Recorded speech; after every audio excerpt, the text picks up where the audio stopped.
ማስተር አብነት መታመምህን ሰምቻለሁኝ በጣም ነው ያዘንኩት እግዚአብሔር ደግሞ የሚወደውን ነው የሚፈትነው ስለዚህ እኛም ጸልዩልኝ ብለሃል እግዚአብሔርን በየቀኑ እንማጸናለን በመንፈሴ ብዙ ሰዎች በሚዲያ ታዋቂ የሆነ ሰው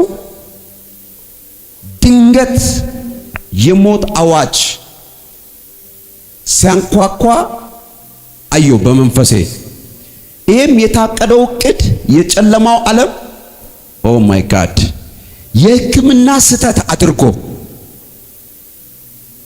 እሱ የሞተው የሕክምና ስተት ነው ተብሎ በሕክምና ስተት እንዲሞት ሐኪም እንኳን ከጨለማ ዓለም ተዘጋጅቶለት አያለው የካንሰር ስፔሻሊስት ይልከማ ወንድማችንን ጭቃ ብልት አትገልብን አብነት በዚህ ሰዓት የሚያስፈልገው ብርቱ ጸሎት እንጂ ጭቃ አይደለም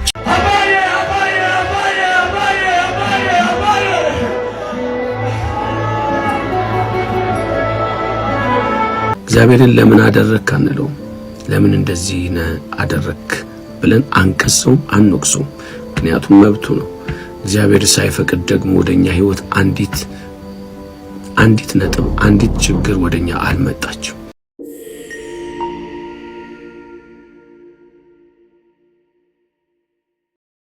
በዚህ ሰዓት ስለ ማስተር አብነት አንድ አዲስ የሆነ መረጃ ሰምቷል ማስተር አብነት በአሁኑ ወቅት በሀገራችን የሚገኝ አንድ ትልቅ ሆስፒታል ህክምናውን እየተከታተለ እንደሚገኝ ተገልጿል በፈጣሪ እርዳታ አሁን ያለበት ሁኔታ ጥሩ የሚባል ሲሆን የሐኪሞችን ውሳኔ ተከትሎ በቀጣይ ከሀገር ውጭ ወይንም ሀገር ውስጥ ህክምናውን የሚከታተል ይሆናል እናም በቅርቡ ተሽሎት ወደ በጎ አድራጎት ስራዎቹ እንደሚመለስ ባለሙሉ ተስፋ ነን መላው ኢትዮጵያውያን አሁንም ማስተር አብነትን በጸሎታቸው አስቡ ስለ ማስተር አብነት አዳዲስ መረጃዎች ካሉ እንግዲህ የማቀርብላችሁ ይሆናል የፕላስ ምልክቷን በመንካትና ፎሎ ማድረግ ቤተሰብ ይሁኑ ምን አይነት የህዝብ ፍቅር ነው ያለው እንዴት እንደሚጸልዩለት ይውስቲ በኢየሱስ ምን አይነት የህዝብ ፍቅር ነው ምን አይነት የሰው ፍቅር ነው ኦ ማይ ጋድ አሜን አሜን አሜን አሜን ኦ ማይ ጋድ እግዚአብሔር ዘመናችሁን ይባርክ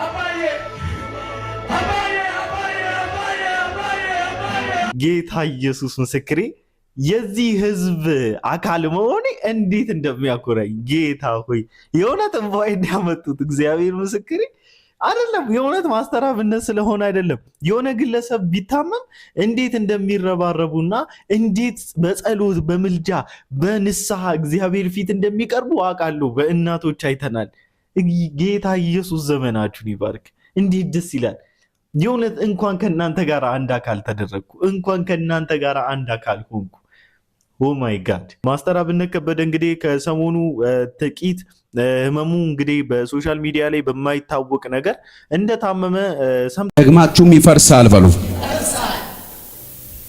በመንፈሴ ብዙ ሰዎች በሚዲያ ታዋቂ የሆነ ሰው ድንገት የሞት አዋጅ ሲያንኳኳ አዮ በመንፈሴ ይሄም የታቀደው ቅድ የጨለማው ዓለም ኦ ማይ ጋድ የሕክምና ስተት አድርጎ እሱ የሞተው የሕክምና ስተት ነው ተብሎ በሕክምና ስተት እንዲሞት ሐኪም እንኳን ከጨለማ ዓለም ተዘጋጅቶለት አያለው ሐኪም ከጨለማ ዓለም ተዘጋጅቶለት ለዛ ሰው አያለው እጅግ በጣም መልካም ሰው ነው እጅግ በጣም ጥሩ ሰው ነው ሐኪም እንኳን ለዛ ሰው ከመናፍስቱ ዓለም ተዘጋጅቶ አያለው ባይዘይ መልካም የሚሰሩ ሰዎች ታዋቂ ሰዎች ብዙን ጊዜ የሚሞቱት በሕክምና ስተት ነው ስተት አይደለም ከጨለማው ዓለም ሲዘጋጅላቸው ነው ሰምታችሁኛል ከጨለማ ዓለም ለነሱ ታርጌት ተደርጎ ሲዘጋጅላቸው ኦሬዲ ህክምና ብሎ እነሱ ኢትዮጵያም ይሁን ከኢትዮጵያ ውጭም ወደ ህክምና ሲሄዱ በእውነት በህክምና ስተት በሚመስል ነገር ነፍሳቸው ይሄዳል ሚዘጋጀላቸው ከ666 አብሶ ለሀገር ጠቃሚ የሆኑ ለቤተ ክርስቲያን ጠቃሚ የሆኑ ሰዎች ለትውልድ ጠቃሚ የሆኑ ሰዎች በእንደዚህ አይነት ነገር ነው አታክ አታክ የሚደረገው። እኔ በመንፈሴ ብዙ ሰዎች ጥቁር ልብስ ለብሶ ብዙ ሰዎች ሲያዝን አየው በመንፈሴ። የተዘጋጁትን ዶክተሮችን ጭምር የእግዚአብሔር መንፈስ ያሳየኛል።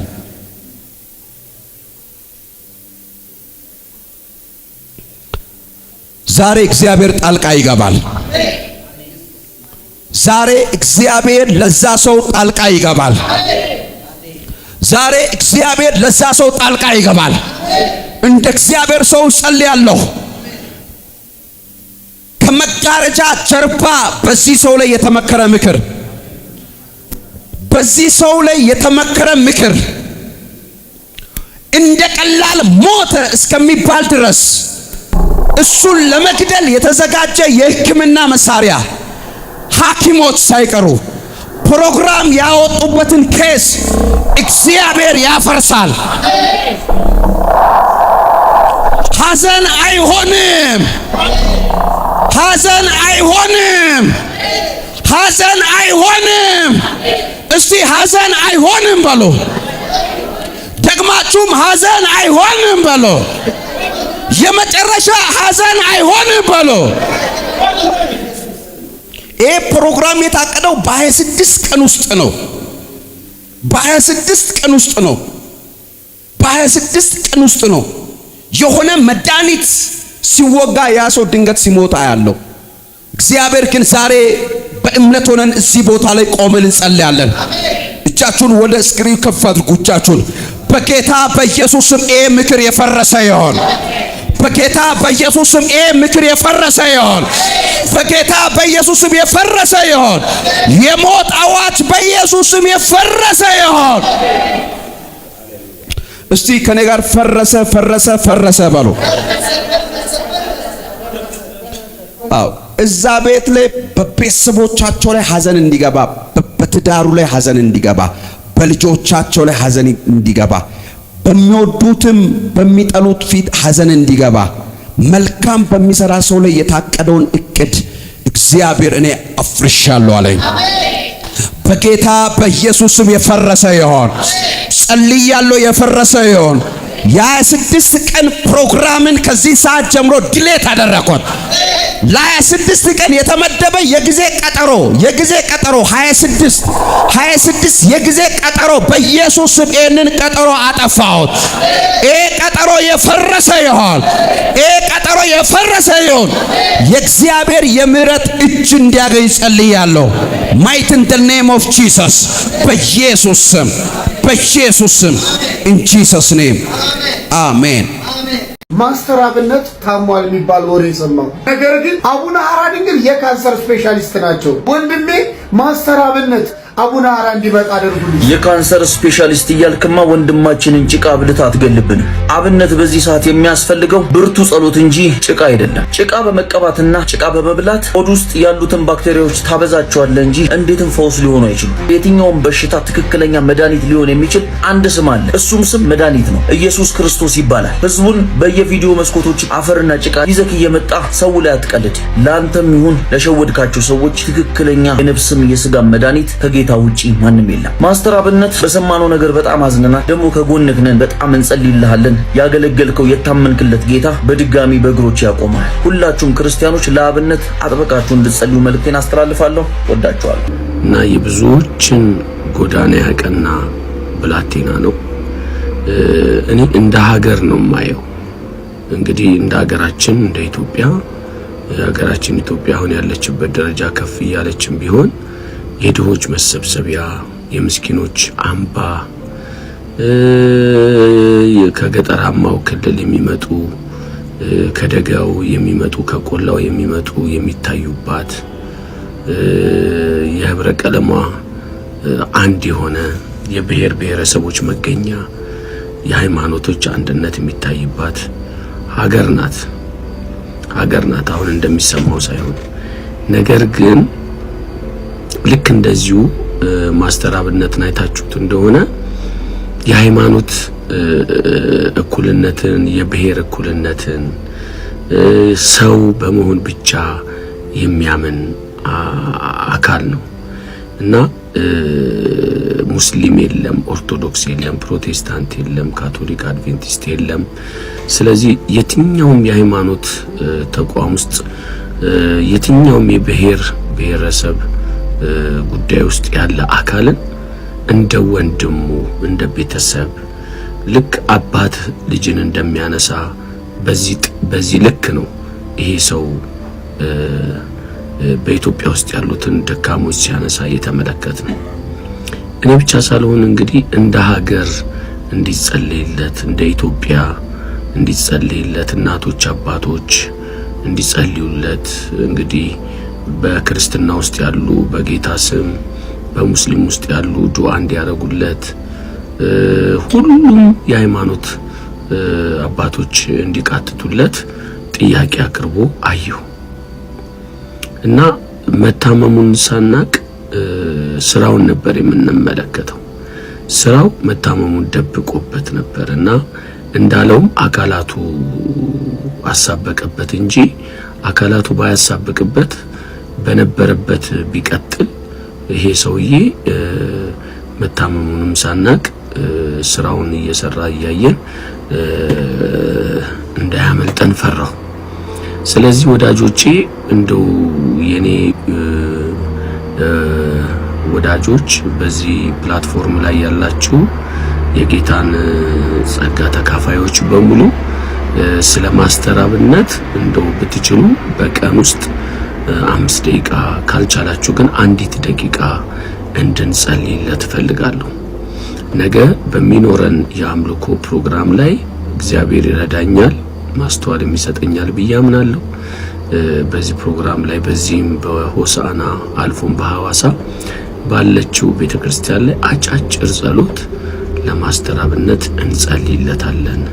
እግዚአብሔር ምህረት እንዲያደርግለት፣ እግዚአብሔር ቸርነት እንዲያደርግለት፣ እግዚአብሔር እሱ ያላወቀውን በሽታ ከሰውነቱ እንዲያነሳለት እንጸልይለታለን። ስለዚህ ወንድና ሴት የሀገሬ ልጆች እናትና አባቶች ማስተር አብነት ማለት እንዳልኳችሁ ሀገር ነው። አንድ ግለሰብ አይደለም፣ ሀገር ነው። ማስተር አብነት እንዳልኳችሁ የአንዲት ምስኪን ጓዳ ነው፣ ማረፊያ ነው። የአንዲት በእንጨት የጎበጠች እናት ቀና መባያ ምርኩዝ ነው። ስለዚህ ይሄ ሰው ክፉ ነገር እንዳያገኘው የእግዚአብሔር ሐሳብ በሱ ላይ እንዲሆን ጠላት ያቀደውን እቅድ በፍጹም እንዳያከናውንበት እንደ ክርስቲያን እንደ ፕሮቴስታንት እምነት አማኝ ስለዚህ ሰው እንቃትታለን። አንድ ወቅት ላይ ጴጥሮስ በእስር ቤት ውስጥ በነበረበት ጊዜ በቤተ ክርስቲያን ስለ ጴጥሮስ አጥብቀው ይጮሁና ይጸልዩ ነበር ይላል። አጥብቀው በሚጮሁና በሚጸልዩበት ሰዓት ላይ የጴጥሮስ የወይኑ በር ተከፈተ ይላል፣ የእጁም ሰንሰለት ወደቀ። ስለዚህ አጥብቀን ለዚህ ሰው ብንጸልይለት የትኛውም ብሔር የትኛውም ሃይማኖት ተከታይ ለዚህ ለማስተር አብነት ብንጸልይለት እግዚአብሔር ሰሚ አምላክ ስለሆነ ስለኛ ሲል ይራራልናል።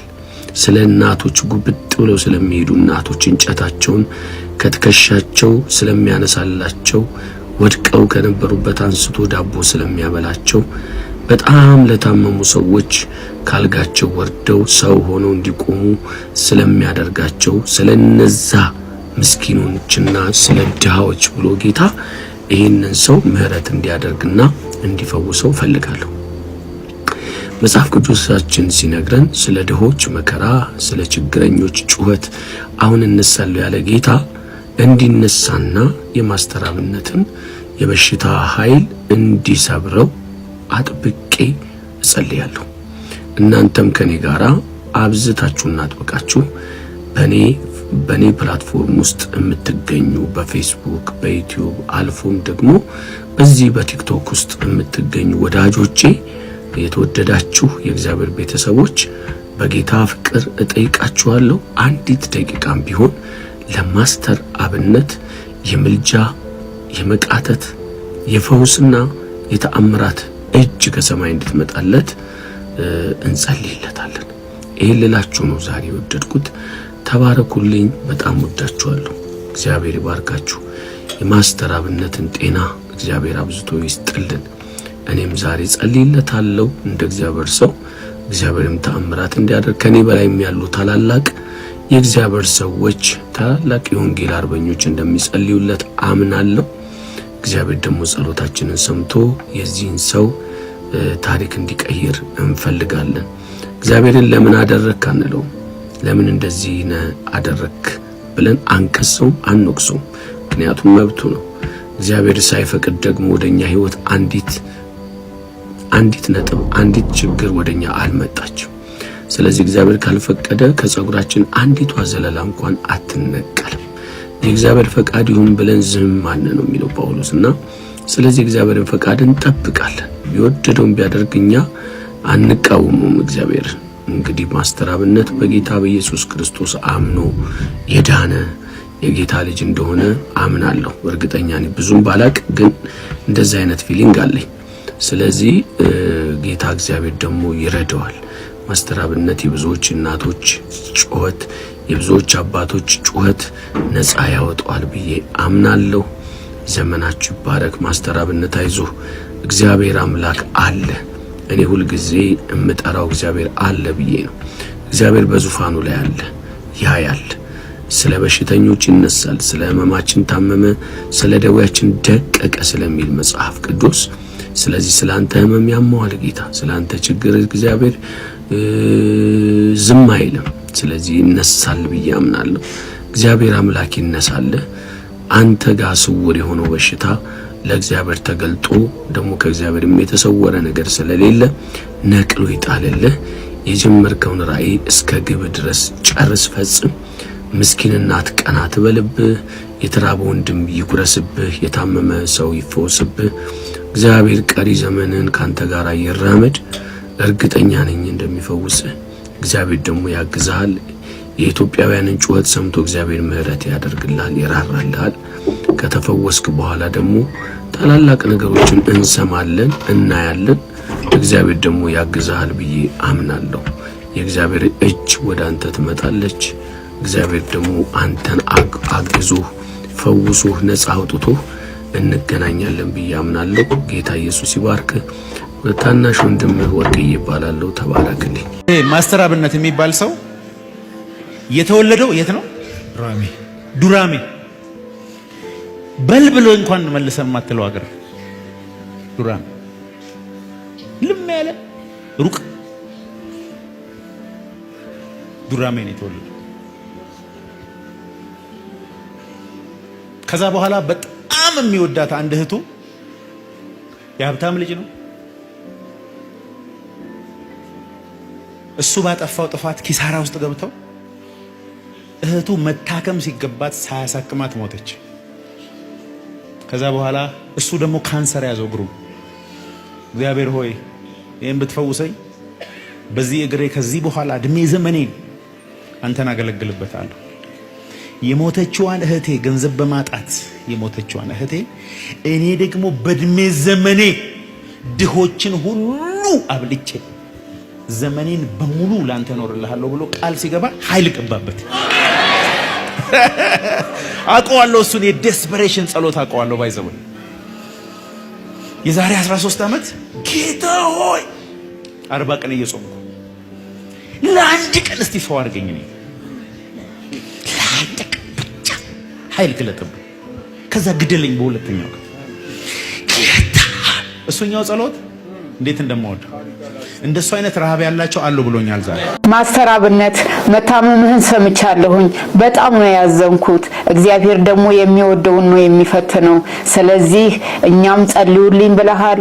እግዚአብሔርን በየቀኑ እንማጸናለን።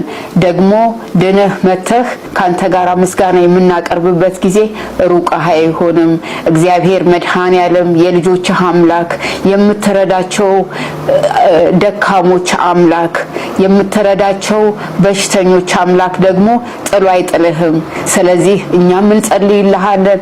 እግዚአብሔር ሕክምናህን የሰላም ያድርግልህ። ማስተር አብነት በጣም ነው ያዘንነው፣ በጣም ነው የተሰማን። የልፋትህን ውጤት እግዚአብሔር ደግሞ ይከፍልሃል። ትድናለህ በእርግጠኝነት። ላስፈራራችሁ ኦር የሆነ ነገር ልላችሁ አይደለም የመጣሁት። ፍሪጅ ውስጥ ምግብን ለማቆየት እሱ ብቻ ሳይሆን የታሸጉ ምግቦችን ለማቆየት የሚጠቀሙት ፕላሴንታ ነው፣ የሰው ብለድ ነው። ብለድ የኖህ ዘመን ልጆቻችሁን የልጆች ፊልም ስታሳዩቸው ልጆቻችሁን ደም መጠጣት ነው በፊልሞቻቸው ውስጥ የሚያስተምሯቸው። የምናፍቀው ተስፋችን ኢየሱስ እጅግ በጣም ሊመጣ ቅርብ ነው። ዛሬ የንስሐ ጊዜ ነው። ዛሬ ከእግዚአብሔር ጋር ለመታረቅ ጊዜው አሁን ነው። ጊዜው አሁን ነው። ራሳችሁን ለማየትም ጊዜው አሁን ነው። የምንጠብቀው ተስፋችን ኢየሱስ ይመጣል። የምንወደው ተስፋችን ይመጣብናል አይደለም፣ ይመጣልናል። የምንጠብቀው ያ ውዳችን ይመጣል። እሱ ሊመጣ በደጅን። የአንድ ነቢይ ትልቁ ስራው ህዝብን ማንቃት ነው። ላይ ከተኛችሁበት ህዝብን ማንቃት ነው የአንድ ነቢይ ትልቁ ስራው። እንደ ፕሮፌት ዛሬ ላነቃችሁ ነው የምፈልገው። ሬዲዮ ነው። አጠገባችሁ ላለው ሰው ወንጌል መስክሩ።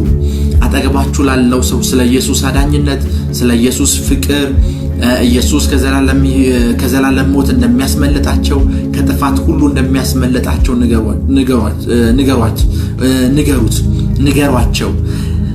ስለ ኢየሱስ አውሯቸው።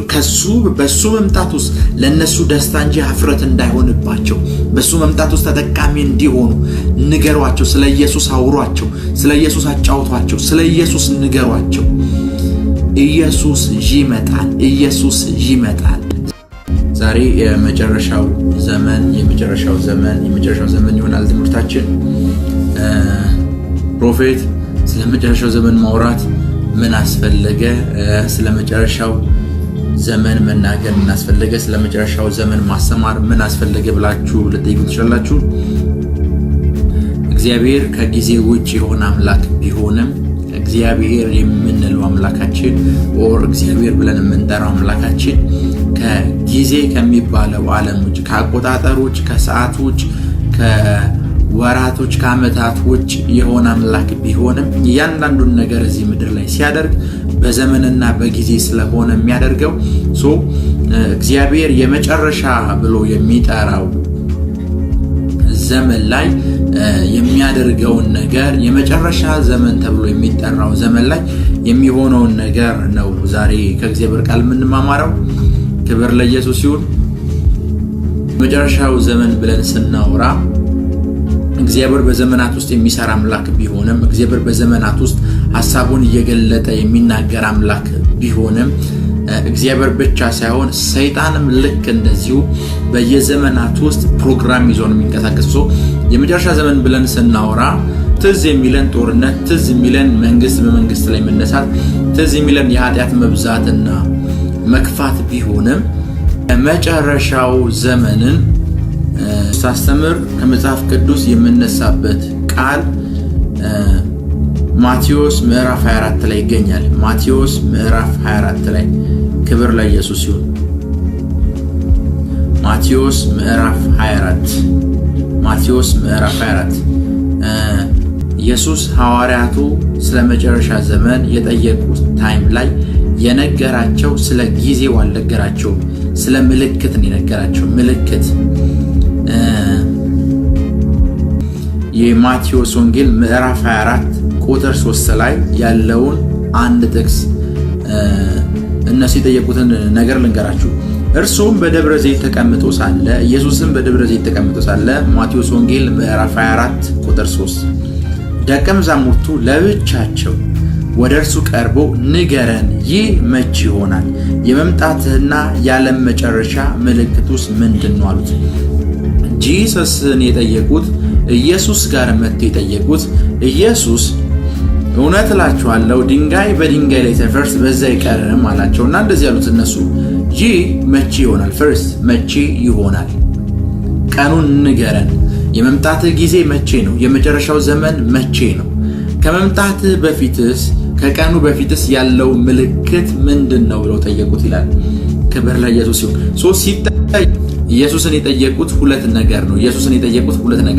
የመጀመሪያው ነገር ቀኑ መቼ ይሆናል። ሁለተኛው ነገር ደግሞ የጠየቁት ምልክቱስ መቼ ነው? ጂሰስ ሲነግራቸው ቀኑን ተውት ነው ያላቸው። የእግዚአብሔር መላእክትም ልጅም ቢሆን ማንንም አያውቁም ካለ በኋላ ስለ ምልክቶቹ ግን ማውራት ጀመረ። አሁን ኢየሱስ ከነገራቸው ምልክቶች መካከል ተነስቼ ነው የመጨረሻውን ዘመን ከኖህ ዘመን ጋር አገናኝቶ ኢየሱስ የተናገረው ቃል ነው አሁን ማስተው። ክብር ለኢየሱስ ይሁን።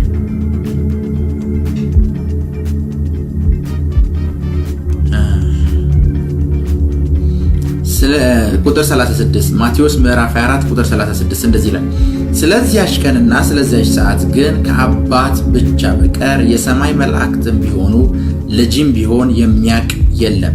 የኖህ ዘመን እንደነበረ የሰው ልጅም መምጣት እንዲሁ ይሆናልና። የኖህ ዘመን እንደነበረ የሰው ልጅም መምጣት እንዲሁ ይሆናልና።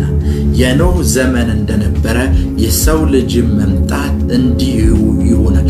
ኢየሱስ የሱን መምጣት ያገናኘው ከኖህ ዘመን ጋር ነው። ክብር ለኢየሱስ ይሁን። ኢየሱስ ስለሱ መምጣት ሲጠይቁት ቁጥር 38 ላይ ቁጥር 37 ላይ የኖህ ዘመን እንደነበረ የኖህ ዘመን ላይ እንደነበረው ታይም የኖህ ዘመን ላይ እንደነበረው ጊዜ አለ የሰው ልጅ መምጣት እንዲሁ ይሆናል። አሁን ስለ ምልክቱ ሲነግራቸው እኔ ከመምጣቴ በፊት አላቸው ኢየሱስ የኖህ ዘመን እንደነበረው አይነት እንደዚህ አይነት ዘመን እኔ ከመምጣቴ በፊት ይመጣል እያላቸው ነው። ክብር ለኢየሱስ ይሁን። እኔ ከመምጣቴ በፊት አላቸው ጂሰስ የኖህ ዘመን እንደነበረ እንደዛው ይሆናል። ጂሰስ ከመምጣቱ በፊት ፈርስት የሚሆነው ነገር አንድ ነገር ነው። የጦርነት ወሬ ይሰማላችሁ። ብዙ ምልክቱን ከነገራቸው በኋላ የላስት የሆነውን ምልክት ሲነግራቸው የኖህ ዘመን እንደነበረ፣ ክብር ለኢየሱስ ይሁን። የኖህ ዘመን እንደነበረ የሰው ልጅ መምጣት እንዲሁ ይሆናልና የኢየሱስን መምጣት እና የመጨረሻው የጌታን ምጽአትና የኖህን ዘመን ምን እንዳገናኛቸው አስረዳቸዋለሁ። የኖህ ዘመን እንደነበረ፣ ክብር ለኢየሱስ ይሁን። የኖህ ዘመን እንደነበረ እኔም ስመጣ ያ ዘመን እኔ ከመምጣቴ በፊት ይደገማል እያለ ኢየሱስ በኖህ ዘመን እንደነበረስ ብሎ ሲያወራ የኖህ ዘመን ላይ የነበረው ነገር ምንድነው? የኖህ ዘመን ላይ የነበረው ነገር ካወቅነው የኖህ ዘመን ተደገመ ማለት ጂሰስ ለመምጣት በደጅ ነው ማለት ነው። ኢየሱስ ለመምጣት እጅግ በጣም የጌታ ምጽአት ከየትኛውም ጊዜ በላይ ፈጥኗል ማለት ነው። አየህ የኖህ ዘመን እንደነበረ የሰው ልጅ መምጣት እንዲሆናል። ምን ማለት ነው? የኖህ ዘመን ሲደገም እመጣለሁ እያለ ነው ኢየሱስ። የኖህ ዘመን ላይ የነበሩ ክስተቶች፣ የኖህ ዘመን ላይ የነበሩ ወቅቶች፣ የኖህ ዘመን ላይ የነበሩ እያንዳንዱ ነገሮች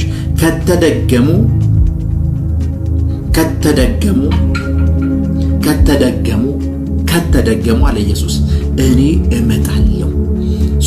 ኢየሱስ መምጣቱን ከኖህ ዘመን ጋር ነው ያገናኘው።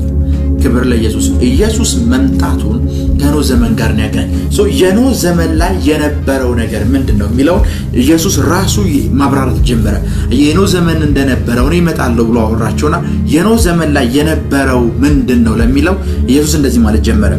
ቁጥር 38 ላይ በዚያችም ወራት ከጥፋት ውሃ በፊት የጥፋት ውሃ ከኖህ ዘመን በፊት በኖህ ጊዜ ከመምጣቱ በፊት አለ ኖህ ወደ መርከብ እስከገባባት ቀን ድረስ ኖህ ከገባ በኋላ ነው የጥፋት ውሃ የጀመረው። የጥፋት ውሃ እስካልጀመረበት ታይም ማለት ነው። እስከዛች ታይም ድረስ ሲበሉና ሲጠጡ ሲያገቡና ሲጋቡም እንደነበር የጥፋትም ውሃ መጥቶ ሁሉን እስከወሰደ ድረስ እንዳላወቁ የሰው ልጅ መምጣት እንዲሁ ይሆናል። ጂሰስ አንድ ነገር እየነገረን ነው። እኔ የምመጣበት ጊዜ ላይ የሚሆነው ነገር አለ። የኖህ ዘመን ላይ የነበረው ነገር ነው። የኖህ ዘመን ላይ የነበረው ነገር ምንድነው ተብሎ ኢየሱስ ሲያወራው ሲበሉና ሲጠጡ ሲያገቡና ሲጋቡ ነበር አለ። የኖህ ዘመን ላይ የነበረው ምግብና መጠጥ ከተደገመ የኖህ ዘመን ላይ የነበረው ጋብቻ ከተደገመ አለ ኢየሱስ እኔ የዛን ታይም ላይ እመጣለሁ። አሁን ብዙ ሰው ግር የሚለው አንድ ነገር ግር ይሏል። የኖህ ዘመን ላይ ሲያገቡና ሲጋቡ ነበር፣ ሲበሉና ሲጠጡ ነበር ብሎ ኢየሱስ ሲያወራ እየነገረን ያለው ወይም ኢየሱስ እየተናገረ ያለው እሱ ስለሚመጣበት ጊዜ አንድ ነገር ነው። የኖህ ዘመን ላይ የነበረው ምግብና መጠጥ ኖርማል ቢሆን ኖሮ ኢየሱስ የኖህ ዘመንን መጥቀስ አይጠበቅበትም። ልክ እንዳሁን ዘመን ስንበላና ስንጠጣ ነበር። ኢየሱስ የነገረን ነገር አንድ ነው። የኖህ ዘመን ላይ የነበሩ ሰዎች የሚበሉትና የሚጠጡት ነገር ናው ካለው ዘመን ጋር ኢየሱስ ከነበረበት ዘመን ጋር የሚበላውና የሚጠጣው ነገር የተለያየ እንደሆነ እየነገረን ነው። ክብር ለኢየሱስ። የተለያየ እንደሆነ እየነገረን ነው።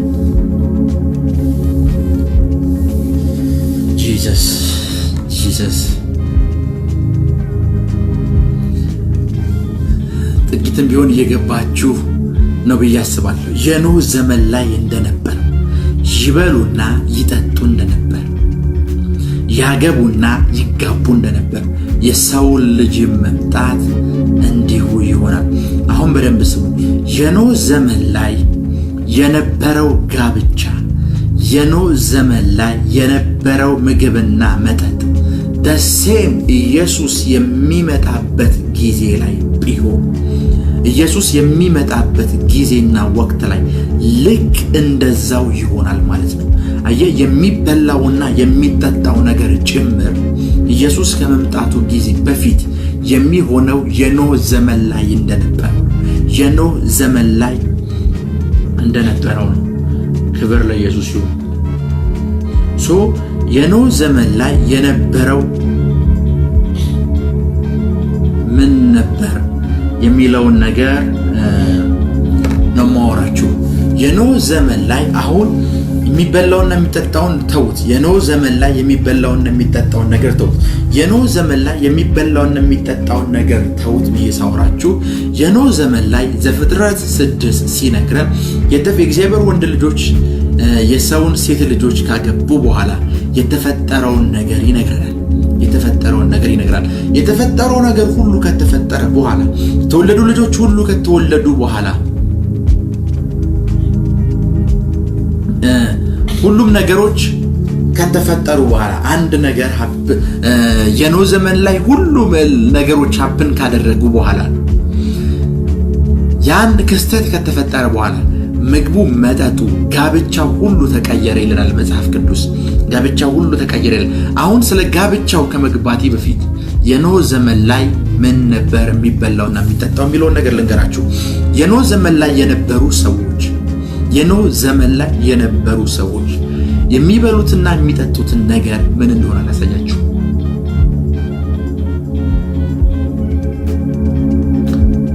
መጽሐፍ ቅዱስ የኖህ ዘመን ላይ የነበሩ ሰዎች ኒፊሊሞች እንደነበሩ ይነግረናል። አሁን ኒፊሊሞች ምንድናቸው የሚለውን ከማብራራቴ በፊት አሁን በዚች ባለችን ጊዜ ውስጥ ኒፊሊሞች ምንድናቸው የሚለውን ከማብራራቴ በፊት ኒፊሊሞቹ በኖህ ዘመን ላይ የነበሩ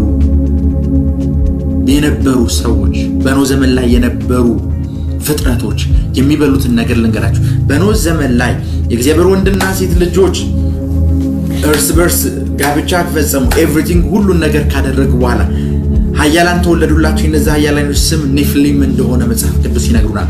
ኢየሱስ የኖህ ዘመን ላይ የነበሩ እነዚህ ኔፊሊሞች የሚበሉትና የሚጠጡት ይበሉና ይጠጡ ነበር ሲላችሁ እነሱ የሚበሉትና የሚጠጡት ነገር ናው አሁን ከተደገማለ ናው በየትኛውም ዘመኑ ሲደገም ካያችሁት አለ እኔ እመጣለሁ ማለት ነው እያላቸው ኔፊሊሞች መጽሐፍ ቅዱስ ከያዛችሁ ዘኍልቍ ምዕራፍ 13 ከቁጥር 32 ጀምሮ አነብላችኋለሁ።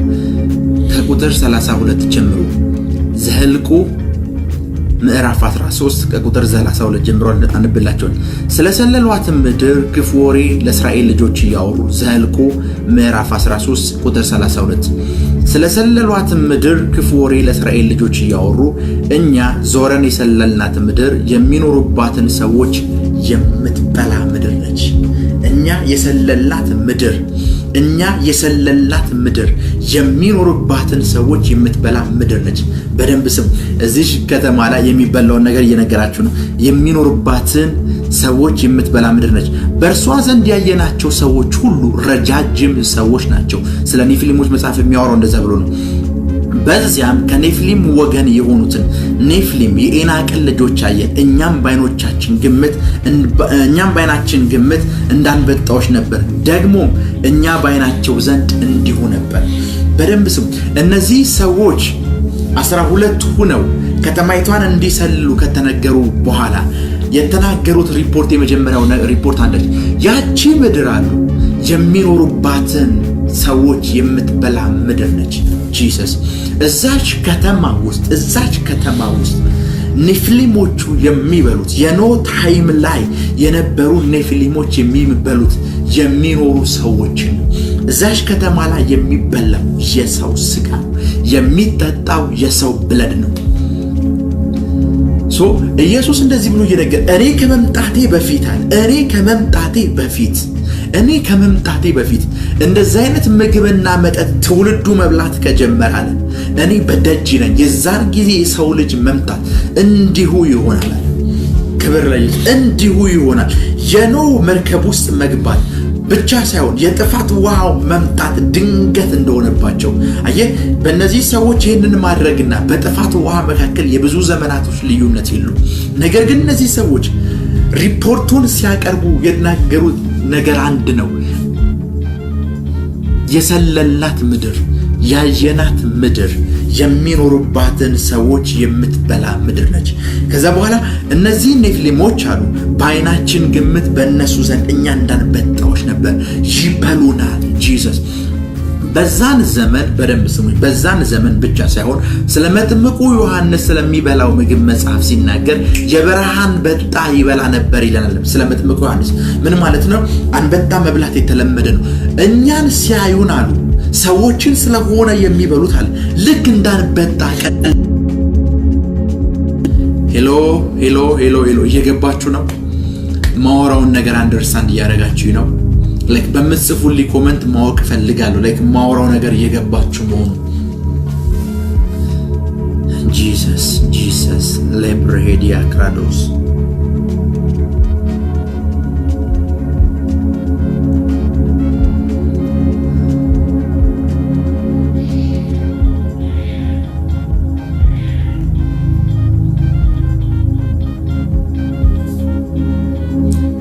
በደንብ ስሙ። የኖህን ዘመን ከሌሎች ዘመኖች ሁሉ ለየት የሚያደርገው ምንድነው ብትሉ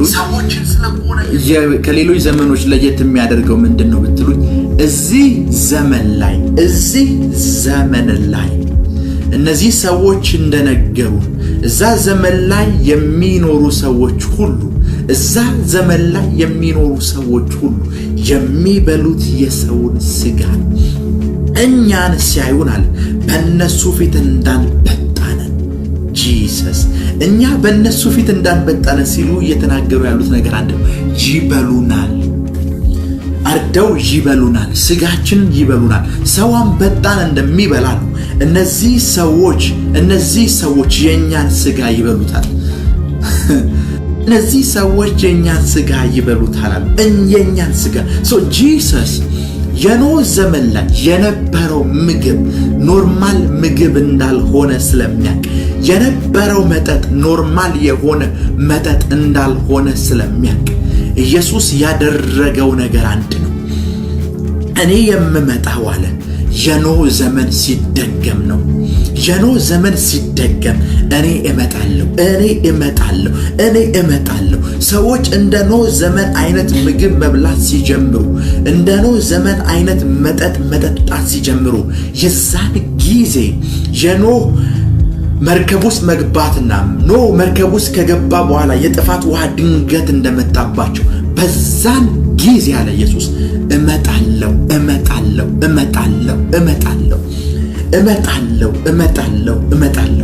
አያችሁ፣ ኢየሱስ አብርሃም ዘመን አላለንም። ኢየሱስ የይስሐቅ ዘመን ሲደገም አላለ። የኖህ ዘመን ሲደገም የኖህ ዘመን ላይ ይበሉና ይጠጡ እንደነበር ክብር ለኢየሱስ ይሁን። የኖህ ዘመን ላይ ይበሉና ይጠጡ እንደነበር የሰው ልጅ ሲመጣ ከመምጣቱ በፊት አለ የሚበላውና የሚጠጣው የኖህ ዘመን ላይ እንደነበረው አይነት ምግብና መጠጥ ነው። እመኑን አሁን ከቅርብ ጊዜያት ወዲህ ተሰምቶ በማይታወቅ ሁኔታ ውስጥ ቻይናም ጃፓንም የተለያዩ አገራት ላይ ሱፐርማርኬቶቻቸው ላይ ልክ ሰዎች ሱፐርማርኬት ላይ የበሬ የበግ የጥጃ ምግብ እንደሚያስቀምጡ ለመሸጥ ከቅርብ ጊዜያት ወዲህ ጎግል ላይ ሰርች ብታደርጉ የሰውን ስጋ የሚይዙ ሱፐርማርኬቶች በየቦታው መፍላት ጀምረዋል።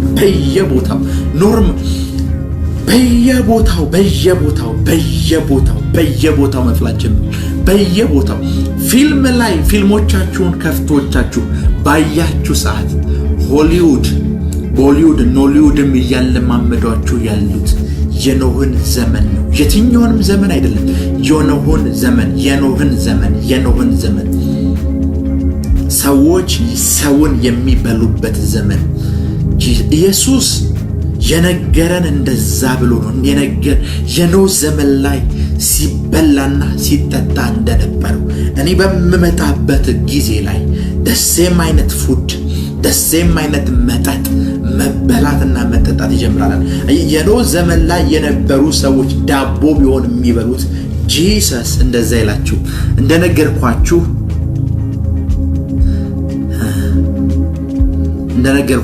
የኖህ ዘመን ላይ የነበሩ ሰዎች አሁንም ደግሜ ያነብላችኋለሁ ቃሉ የኖህ ዘመን ላይ የነበሩ ሰዎች ኔፊሊሞች ናቸው። ኔፊሊሞች ምን እንደሚበሉ መጽሐፍ ቅዱስ ሲናገር ዘኍልቍ 13 ከቁጥር 32 እስከ 33 አነብላችኋለሁ። ስለሰለሏትም ምድር ክፉ ወሬ ለእስራኤል ልጆች እያወሩ እኛ ዞረን የሰለልናት ምድር የሚኖሩባትን ሰዎች የምትበላ ምድር ነች። በቃ እኛ ከተማይቷን ስንሰልል አሉ ሰዎቹ ሰው ሲበሉ ነው ያየናቸው። የሚኖሩባትን ሰዎች የምትበላ ምድር ነች። የሰውን ስጋ የምትበላ ምድር ነች። ከእርሷም ዘንድ ያየናቸው ሰዎች ሁሉ ረጃጅም ሰዎች ናቸው። በዚያም ከኔፊሊም ወገን የሆኑትን ኔፊሊምን የኢናቅን ልጆች አየ። እኛም ባይኖቻቸው ግምት እንዳንበጦች ነበር፣ ሰው አልነበርንም በእነሱ ፊት እያሉ ነው። አንበጣ ነበር።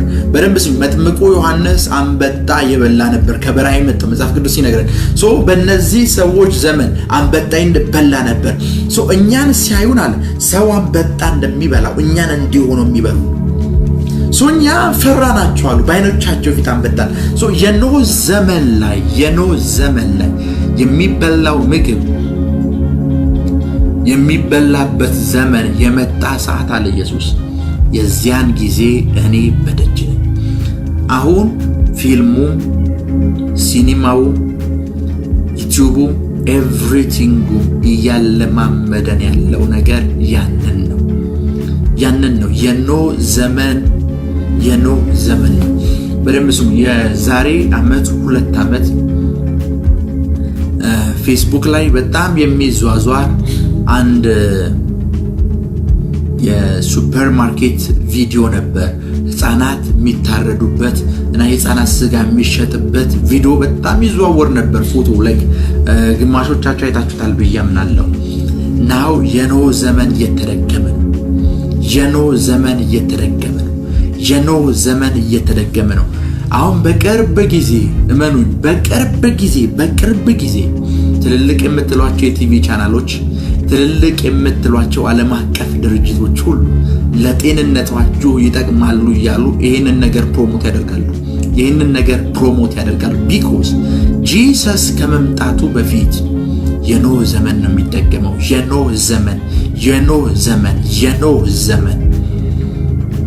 የኖህ ዘመን ላይ የሚበላው ነገር ሁሉ፣ የኖህ ዘመን ላይ የሚጠጣው ነገር ሁሉ ነው።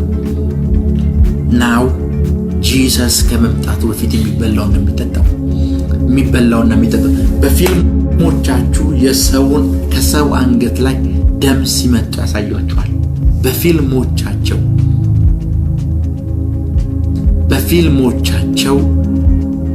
ላይክ ቫምፓየር በፊልሞቻቸው ተከታታይ ፊልሞቻቸው በእንደዚህ አይነት ትራጀዲዎችና ድራማዎች የተሞሉ ናቸው። አንተን ሬዲ ያደረጉ ነው ለኖህ ዘመን። አንቺን ሬዲ ያደረጉሽ ነው ለኖህ ዘመን። ላይክ ቫምፓየር ሆነው አንገት ሲመጡ ደም ሲመጡ ደም ላይክ ሰው ጁስ እንደሚጠጣ ደም ሲጠጡ ያሳዩዋል። የሚበላው ነገር እና ለሚጠጣው ነገር አንተን እያዘጋጁ ነው። በጣም በቅርብ ጊዜ ውስጥ እጅግ በጣም በቅርብ ጊዜ ውስጥ በየፋርማሲው እጅግ በጣም በቅርብ ጊዜ ውስጥ መንግስታዊ በሆኑ ኢንስቲትዩሽኖች ሁሉ የሰው ደም ለጤንነት ጥሩ ነው ተብሎ ልክ እንደ ጁስ በየሱቁና ሱፐርማርኬቱ መሸጡ እንደማይቀር ስነግራችሁ ላይክ በጣም እርግጠኛ ሆኜ ነው። ቢኮዝ ጂሰስ ከመምጣቱ በፊት የኖህ ዘመን ነው የሚደገመው። የኖህ ዘመን ነው የሚደገመው። የኖህ ዘመን ነው የሚደገመው። የኖህ ዘመን ላይ የሚበላው ነገር ሁሉ ይበላል። የሚበላው ነገር ሁሉ ይበላል። ክብር ለኢየሱስ ይሁን። የኖህ ዘመን የኖህ ዘመን የኖህ ዘመን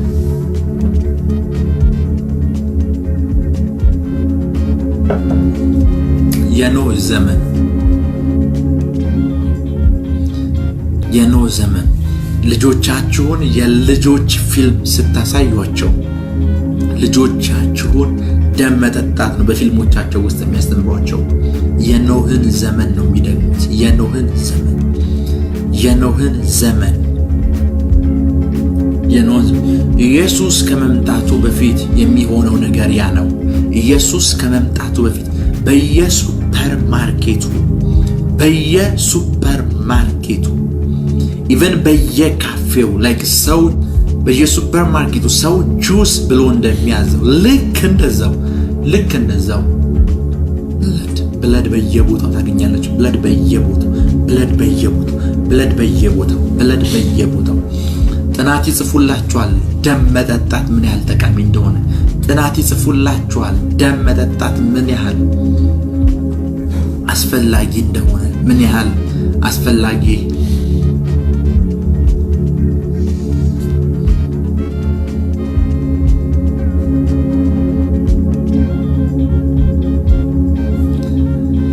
እመኑ። እጅግ በጣም በቅርብ ጊዜ ውስጥ ሌላውን ተውት። ፍሪጁስ ምግብን ለማቆየት እሱ ብቻ ሳይሆን የታሸጉ ምግቦችን ለማቆየት የሚጠቀሙት ፕላሴንታ ነው፣ የሰው ብለድ ነው። ብለድ የታሸጉ ምግቦች ከ1 ዓመት ከ2 ዓመት